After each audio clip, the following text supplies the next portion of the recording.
ఇక బోనాలల్ల Lashkar Bonalu very special. Ujjaini Mahankali అమ్మవారిని కొన్ని లక్షలాది మంది భక్తులు కొలుస్తారు. మొక్కులు చెల్లించుకుని బోనాలు సమర్పిస్తారు. ఉజ్జయిని మహంకాళి అమ్మవారి విశిష్టత, బోనాల ప్రత్యేకత మీద విద్యాపీఠం గురువు వేణుగోపాల శర్మతోని యశోద ఫేస్ టు ఫేస్.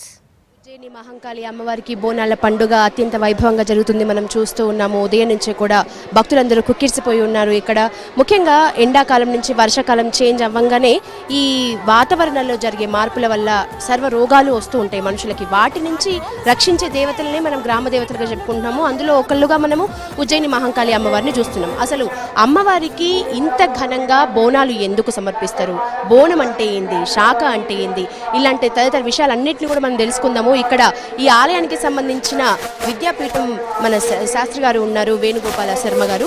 నమస్తే సార్. ముఖ్యంగా ఈ ఉజ్జయిని అమ్మవారికి ప్రతి ఏడు బోనాలు చాలా ఘనంగా సమర్పిస్తారు. బోనాలు అంటేనే మనం బోనము, శాఖ ఇవన్నీ చూస్తున్నాం. అసలు బోనం అంటే ఏంటి? సర్వమంగళ మాంగళ్యే శివే సర్వార్థ సాధకే శరణ్యే త్రియంబకే దేవి నారాయణి నమోస్తుతే. సాధారణంగా గ్రామ దేవతలందరికీ కూడా ఈ గోనాన్ని సమర్పించడం అనేది ఒక పరిపాటి. ఎందువల్ల గోనాన్ని సమర్పిస్తారు అంటే, గోనం సమర్పించడంలో ఉన్న ఆంతర్యం ఏమిటి అంటే, ఆడగుడ్డకి పుట్టింటికి పంపించేటప్పుడు తీగి కట్టి పెరుగన్నం కట్టి పంపించడం అనేది ఒక పరిపాటి. ఎందువల్ల అంటే ఇది కేవలం కడుపు చలవ కాబట్టి. ఈ అమ్మవారి కూడా ఆడబిడ్డగా భావిస్తాం కాబట్టి బెల్లంతో వండినటువంటి అన్నాన్ని ఒక కొత్త కుండలో పెట్టి ఆ కుండకు అయినా ఇంకో చిన్న కుండలో శాఖలు కోసి మజ్జిగతో కానీ, పసుపు కుంకుమలతో కానీ, లేదా కళ్ళుతో కానీ, లేదా చల్లటి పానీయంతో కానీ అమ్మవారికి శాఖలు సమర్పించడం జరుగుతుంది. ఎందువల్ల జరుగుతుంది అంటే, తీకు తిన్నటువంటి అమ్మ తీకుని సమర్పించుకున్నటువంటి భక్తులందరినీ మధురమైన జీవితంతో, మధురమైన జీవితాలతో ఆశీర్వదించుతుంది అనేటువంటిది ఒక ఆశ. ఆ విధంగానే ఈ ప్రాంతంలో ప్రబలినటువంటి ఆది వ్యాధుల నుండి నివారణ పొందడానికి 200 సంవత్సరాల క్రిందట అత్యుత్తమమైనటువంటి మార్గం ఏమిటి అంటే ఇదే అని తెలుసుకున్నటువంటి భక్తజనావళి అమ్మవారికి ఈ శాఖలని సమర్పించడం చేస్తూ అమ్మవారి యొక్క ఆశీర్వాదాన్ని పొందుతున్నారు. ఆ విధంగానే ఆడబిడ్డ ఇంటికి వచ్చి వెళ్ళిపోయే సమయంలో ఒడిగుయ్యం కొయ్యడం, పసుపు కుంకుమల్ని సమర్పించుకోవడం, గాజుల్ని సమర్పించుకోవడం, చీరల్ని సమర్పించుకోవడం ఆడబిడ్డకి చేసేటువంటి క్రియలే కాబట్టి ఈ గ్రామదేవత అయినటువంటి మహాకాళిని ఆడబిడ్డగా భావించి ఈ 15 రోజులు ఎంతో వైభవంగా ఆడబిడ్డని కొలుచుకొని ఆ అమ్మ యొక్క ఆశీర్వాద బలం వల్ల అందరూ కూడా సుఖశాంతులతో వర్ధిల్లుతారని, అమ్మవారి ఆశీర్వాద పరంపర కలుగుతుందని ఒక ప్రతీతితో ఈ పండగ చేయడం తెలంగాణ ప్రాంతంలో ముఖ్యంగా లష్కర్ గోనాలుగా ప్రసిద్ధి కాంచినటువంటి ఈ ఉజ్జయిని మహాకాళి ఆలయంలో పరిపాటి. శర్మ గారు, మీది ఈ ఆలయానికి సంబంధించిన విద్యాపీఠానికి సంబంధించిన వారు. ఈ ఆలయం యొక్క ప్రాముఖ్యత ఎట్లాంటిది? 200 సంవత్సరాలుగా ప్రతిష్ఠితమైనటువంటి ఈ అమ్మవారు మొట్టమొదట్లో వారే చేసుకునేటువంటి పూజలతో విలసిల్లుతూ ఉండేవారు. కాలంలో వచ్చేటువంటి మార్పుల వల్ల ఆలయంలో చక్కటి మూర్తి ప్రతిష్ఠ, యంత్ర ప్రతిష్ఠ కార్యక్రమాలు జరిగి బ్రాహ్మణుల చేత పూజలు చేసేటువంటి ఒక విధానాన్ని ప్రవేశింపబట్టడం జరిగింది. కాలాంతరంలో ఇంకా ముందుకు వచ్చి మనకి ఫ్రీడమ్ వచ్చేసిన తర్వాత చెన్నారెడ్డి గారి కాలంలో వారు సీఎంగా ఉంటుండగా ఆలయాన్ని రాతితో కట్టి పునఃప్రతిష్ఠ చేయడం జరిగింది.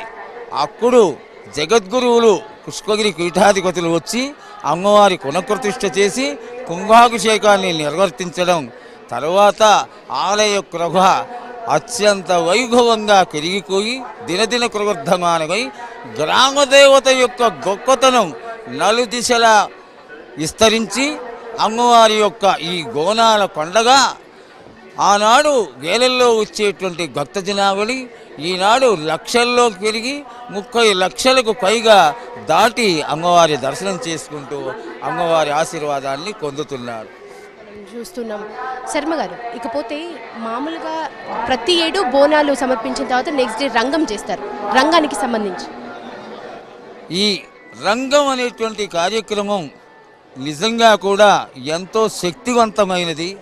తరువాత అమ్మవారు ఒక జోగిని స్వరూపంలో ఉన్నటువంటి కన్యక పైకి ఆవహించి అమ్మవారు భవిష్యత్తుని తెలియచేస్తుంది. ఈ సాంప్రదాయం ఆనాడు 200 సంవత్సరాల పైగా ఉన్నటువంటి ఈ సాంప్రదాయాన్ని ఈనాటికి ఇంకా కొనసాగిస్తూనే ఉన్నారు.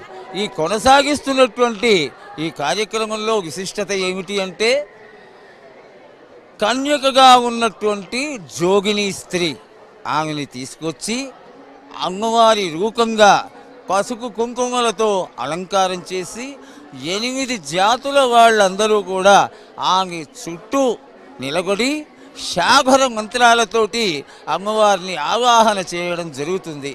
ఈ విధంగా ఆవాహన చేసినటువంటి అమ్మవారు చాలా విచిత్రమైనటువంటి సంఘటన, పచ్చికుండపైన నిలబడుతుంది. ఈ శరీరాన్ని భరించేటువంటి శక్తి ఉండని ఈ పచ్చికుండ ఆవహించినటువంటి ఆ అమ్మవారి స్వరూపంలో ఉన్నటువంటి కన్యక నిలుచుంటే ఏమీ కాకుండా అమ్మవారు ఉన్నంత వరకు కూడా కదలకుండా ఉంటుంది. ఇదే భక్తిలోని నిదర్శనం. ఈ విధంగా నిలబడి అమ్మవారు సంవత్సర కాలంలో జరిగేటువంటి భవిష్యత్తుని తెలియచేస్తుంది, ఆశీర్వదిస్తుంది. వానలు కురుస్తాయని, ఆది వ్యాధుల నుండి మిమ్మల్ని కాపాడుతానని అమ్మవారు తెలియజేస్తూ ఉంటుంది. ఆశీర్వాద పరంపరని అందరికీ ఇస్తూ ఉంటుంది. ఈ ఆలయంలో ఉన్నటువంటి ముఖ్యమైనటువంటి విశేషం ఇదే. ఈ రంగం కార్యక్రమాన్ని చూడడానికే భక్త జనావళి లక్షలలో వేలల్లో దినదినాభివృద్ధి చెంది ఎంతో వైభవంగా వచ్చి అమ్మవారిని దర్శిస్తూ ఉంటారు. ప్రతి ఏడు కూడా బోనాలు సమర్పించిన నెక్స్ట్ డే మనం రంగం కార్యక్రమం చూస్తాము. భవిష్యవాణి వినిపిస్తూ ఉంది ఆ కన్య అనేవాళ్ళు. నెక్స్ట్ శివశక్తులు కనిపిస్తూ ఉంటారు. ఈ వేడుకలో ముఖ్యంగా ప్రధానంగా ఆకర్షించేటి శివశక్తులు, ఘటాల ఊరేగింపు. అసలు ముఖ్యంగా పోతురాజు అంటే ఎవరు?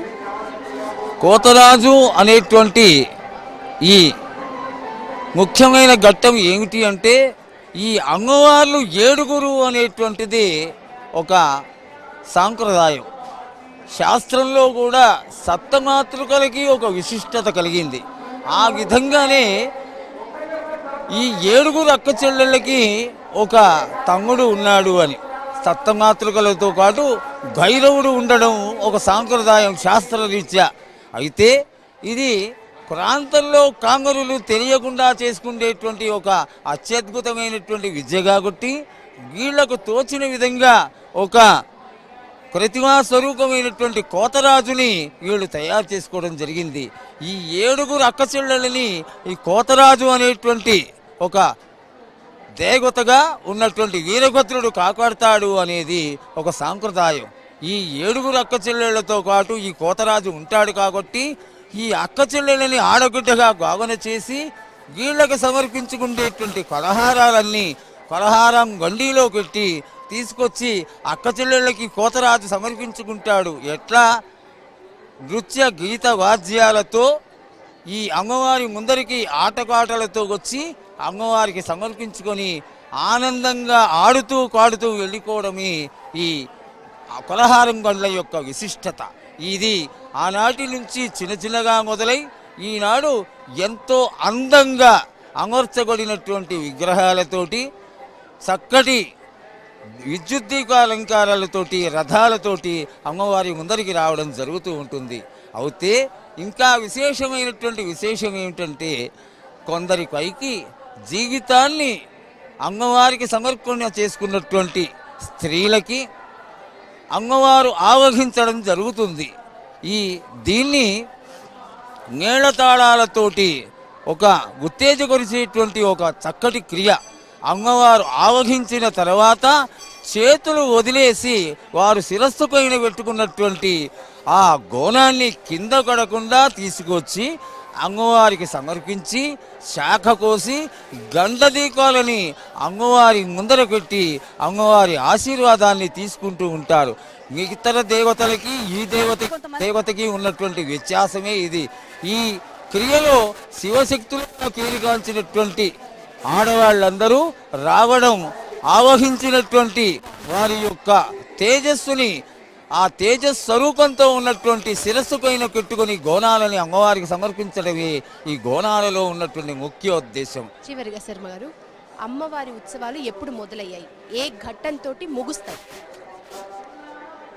ఆషాఢం వస్తూనే మొట్టమొదటి ఆదివారం నాడు అమ్మవారు ఘటస్వరూపంలో గ్రామ సంచారార్థం 15 రోజులు గ్రామమంతా తిరిగి 15వ రోజున తెల్లవారుజామున మొదలై సోమవారం మధ్యాహ్నం వరకు ఈ కార్యక్రమం ఈ విధంగా కొనసాగుతుంది. రంగం కార్యక్రమం అయిపోయిన తర్వాత అమ్మవారిని గజాధిరూఢయ్యి అత్తవారింటికి వెళ్ళిపోతుంది అనేది ఒక విశిష్టత. అయితే అమ్మవారు వెళ్ళిపోయినప్పటికీ గజాధిరూఢయ్యి ఆవిడ కృతిస్వరూపమైనటువంటి అమ్మవారు మహాకాళి స్వరూపంగా ఆలయంలో ఉంటుంది కాబట్టి దర్శనార్థం వస్తూనే ఉంటారు. అయితే గజాధిరూఢయ్యి వెళ్ళిపోయిన జగన్మాత ఆగమనం తర్వాత ఈ కార్యక్రమాలు ఇంతటితో ముగుస్తాయి. కానీ రాత్రి వరకు దర్శనార్థం ఆలయం తెరిచే ఉంటుంది. భక్త జనావళి దర్శనం చేసుకుంటూ ఉంటారు. భక్తులకు మీరిచ్చే సందేశం?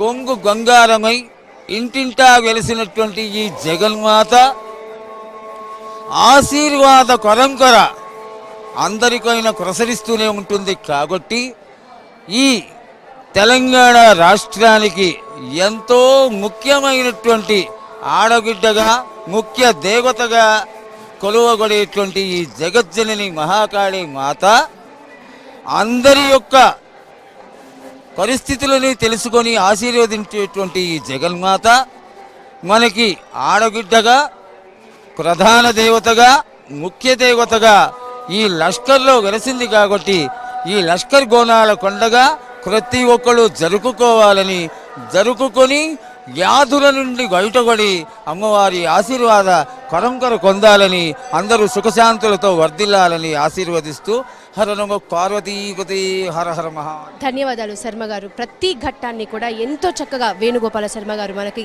సవివరంగా వివరించారు. ఈ బోనాల పండుగలో బోనం అంటే ఏంటి, శాఖ ఎందుకు చేస్తారు, ప్రతిదీ కూడా వివరించారు. నిజానికి అన్నింటి అర్థం ఏంటంటే ఏ పండుగ అయినా కూడా మనకి మంచి చేయడానికో లేకపోతే మన బుద్ధి మంచిగా ఉండడానికో మనల్ని ఒక మేల్కొల్పు దిశగా నడిపించడానికో ఉపయోగపడేవే మన హిందూ పండుగలు అన్న అర్థమైతే అందులో కనిపిస్తుంది. ఇది శర్మ గారితో లైవ్. Over to studio.